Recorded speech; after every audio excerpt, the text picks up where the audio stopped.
called Seed of the Soul. And in that book, Gary Zukav talked about the laws of karma, of the laws of cause and effect, the third law of motion. And in that book, he talked about how your intention is always one with the law. Meaning, before you even think about a thing, you have an intention for the thing. And that the intention is going to determine the outcome. That's why the same people can go to the same church service and somebody walk down the aisle just to be seen to put some money in the church, and somebody else who just goes and just has a little bit to offer. The intention with which you give, the intention with which you serve determines the outcome. So when I figured that out, I went, whoa. I changed everything I did on my show. I called in the producers and I said, from this day forward, I will no longer be speaking to the KKK. I will no longer be speaking to people who are fighting each other in a way that it is damaging to the character of myself and other people who watch. From this day forward, I am only going to do intentional television. So it is my intention to fulfill the dream of the Creator. It is my intention to live to the highest calling and be pressed to the mark of the highest calling that I have come to do. And when you can ask the Creator, ask that which made you you, what is your dream for me? I guarantee you, instead of you trying to define the dream, what is your dream for me? If you're able to lean into the dream that the universe and all the forces of light and love and power and grace by all the names that we call God has for you, nobody can touch you. Every single day, I would have a pre-show meeting and have the producers come in and state to me, what is your intention?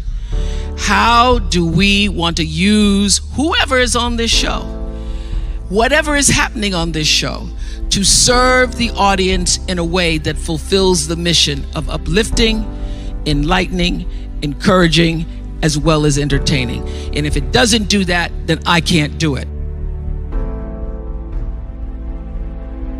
There's a bigger dream waiting for you, just waiting for you to step into it. To step into it. Your life is big. Your life is huge. And we spend so much time wanting to be in somebody else's life. Huge. And we spend so much time wanting to be in somebody else's life. And you don't get honored, you don't get revered, you don't get celebrating wanting what somebody else has, because that which created you, divine intelligence that dreamed you from before your ancestors ever knew they would become your ancestors, that which dreamed the seed of you, wants you to know how special, how wondrous, how mysterious, how complex, how glorious, how phenomenal you are. And you get no credit messing in somebody else's territory or trying to have power over something you have no control. Another one of my favorite teachings is The Wizard of Oz. When the Wicked Witch of the West says, go away from here because you don't have any power here, you have no power in any territory other than your own. Oh, but you are the master of that. You get to be the master of your own fate. You get to be the captain of your own soul. And if you just manage that, if you just took care of your territory, oh, the glorious, glorious, glorious, wondrous opportunities and possibilities that are waiting for you. So the question is, what are you resisting? What are you pushing against? What are you not allowing? What are you blocking because you have this idea of who and what you're supposed to be, instead of leaning into the dream that's already been created and waiting for you? It's waiting for you. And the second, it's an instant thing. It's a shift in the way you see yourself and the power from which you have come. I went through some tough times after I left the Oprah show. I made a conscious decision that when I felt I had said all that I could say and the audience had heard it, that I would move on and that I would not spend my life regretting or trying to hold on to what used to be or hold on to what I had. So I dreamed this dream of starting a network. And in the beginning, it was a struggle. It was a struggle because honest to goodness, I did not know what I was doing. I was trying to figure it out.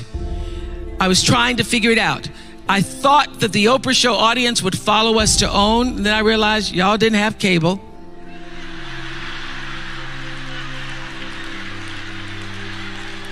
And if you had cable, you did not have the OWN package. So it took me a minute.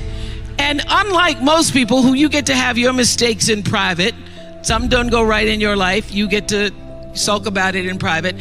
If I make a mistake, it's on the CNN crawl or the CNN news. So when I was in the climb and there were so many wonderful owners, I see Churl Action Jackson here. There were so many wonderful owners, people who said, oh, we're going to stand with you. We're going to stand by you. Thank you, Roland Martin. There were so many people who said, listen, we believe that this can happen. So I dreamed the dream along with Tyler Perry, who was my friend, who came to me and said, Tyler said, I'm going to help you out, because Tyler can go home and write a script and direct it, produce it, and shoot it, and do it for less money than anybody in Hollywood. So we started with the foundation of have and have nots.